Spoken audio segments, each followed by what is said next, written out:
Hello everyone, this is the Muppets News. We are Bert and Ernie, and we are going to show you the news for the war. From the national news, we have the discussion between the President AMLO and Ramos.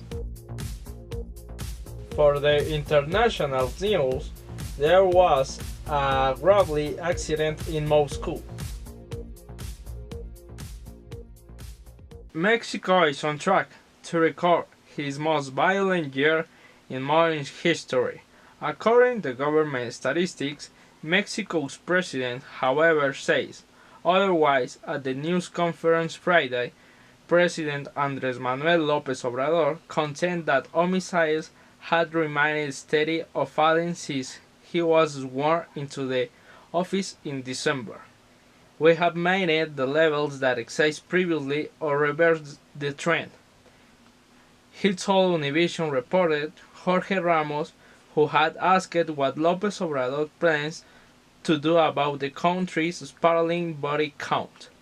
Ramos challenged the president's assertion, citing publicly-able satisfaction for Mexican Minister and Public Security, long seen as the nation's official source of homicide data. The president and the journalist eventually agreed to disagree, and moved to spur over López Obrador's recent efforts to pressure a Mexican newspaper to reveal a source of a looking scandal.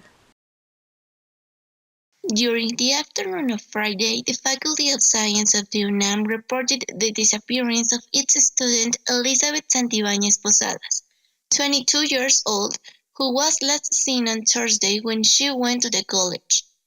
Through its Twitter account, the faculty reported that authorities stayed in contact with her family to support on the search of the student. Also, many posters have been distributed asking the community to deliver any information they have about the student.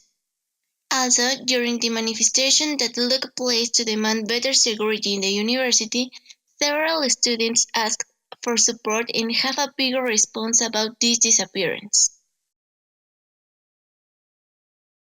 Talking about the constant violence and insecurity suffered by neighborhoods in Naucalpan, in the upcoming semester, students from FESACatlan and CCH will have their schedules reduced.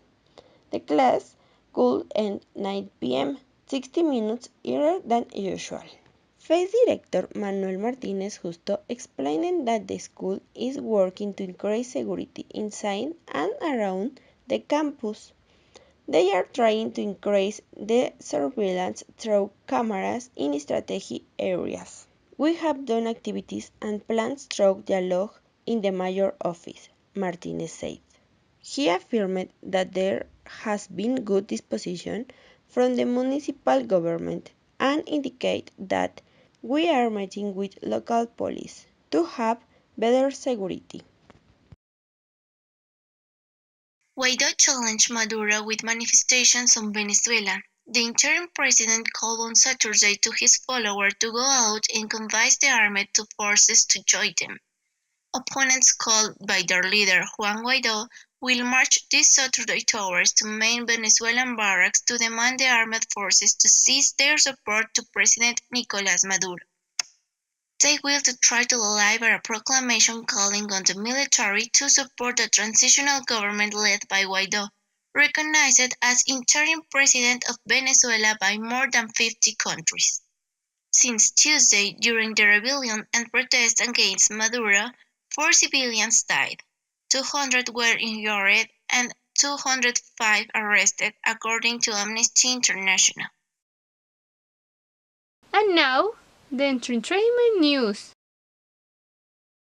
After just 12 days in theaters worldwide, Avengers Endgame has surpassed the 21-year global box office record in $2.128 billion held by Titanic to become the second highest grossing film in the world, with an estimated of $2.189 billion.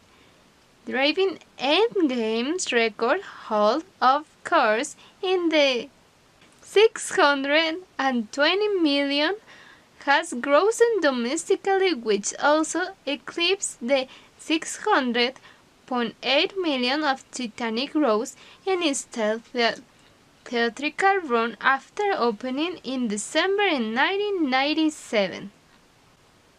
The historical romantic epic grossed in an addition of 58.6 million in release in 212 and 270.